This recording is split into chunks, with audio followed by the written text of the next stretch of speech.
Hello मेरी कहानी।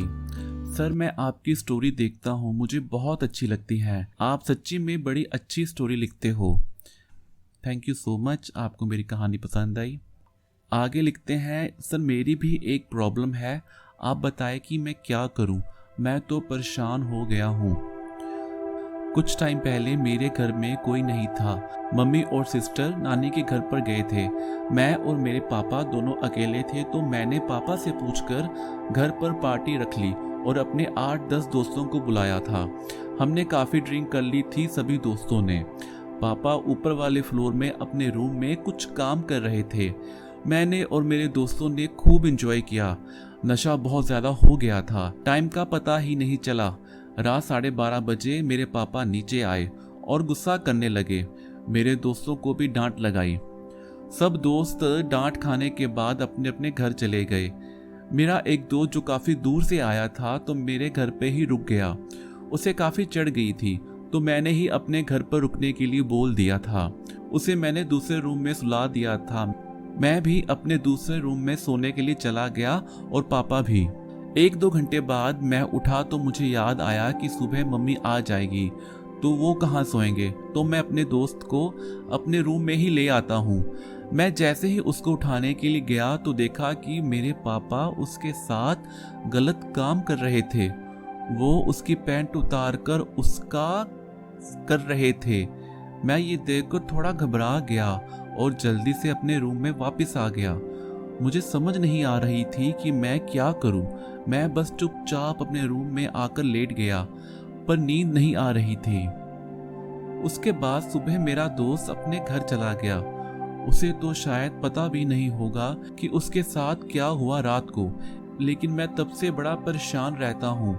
मुझे अपने पापा से बात करने का मन नहीं करता। मेरे पापा ऐसे थे, मुझे पता नहीं था। मुझे दिन रात अब ये बात सताती है, लेकिन मैं किसी से ये कह नहीं पाता और मेरा अपने पापा के साथ बात करने को मन नहीं करता। मैं क्या करूं, मेरी तो समझ में नहीं आ रहा। आप ही बताओ कि मुझे क्या करना चाहिए। दोस्त, आपकी बात सुनकर मुझे भी थोड़ा अजीब तो लग रहा है, लेकिन ऐसी परिस्थितियां कई बार हमारे जीवन में आती हैं जिसका हल निकालना हमारे लिए बहुत मुश्किल हो जाता है। हम ना चाहते हुए भी उसमें जकड़े जाते हैं। वैसे तो किसी के साथ जबरन ऐसा काम करना या उसकी मर्जी के खिलाफ ऐसा करना, या जब वो इस हालात में नहीं है कि उसे पता चल पाए कि उसके साथ क्या हो रहा है, ऐसा कभी नहीं करना चाहिए। ये बहुत गलत बात है, बिल्कुल भी ठीक नहीं है। बल्कि मैं तो यही कहूँगा कि ये एक अमानवीय हरकत है। आपने जो देखा शायद आपको नहीं देखना चाहिए था, पर मुझे लगता है कि आपको शायद ज़्यादा बुरा इसलिए लग रहा है क्योंकि वो आपके पिताजी थे। अगर वो वहाँ ना होते तो शायद आपको इतना बुरा ना लगता, और क्या पता आप इसे देखकर एंजॉय भी कर रहे होते, या ऐसा भी हो सकता है कि खुद भी इस मौके का फ़ायदा उठाते। हम लोग अक्सर ही ऐसे काम मौका मिलने पर कर लेते हैं, पर मेरी बात को समझने की कोशिश कीजिएगा, बुरा मत मानिएगा। ये दुनिया की एक कटु सच्चाई है। अगर कोई मौका हाथ आ जाए तो हम उसे किसी भी तरह से गंवाना नहीं चाहते। हम वो काम कर ही लेते हैं जो हमने कभी ना सोचा होता है या जो हमें कभी करना नहीं चाहिए।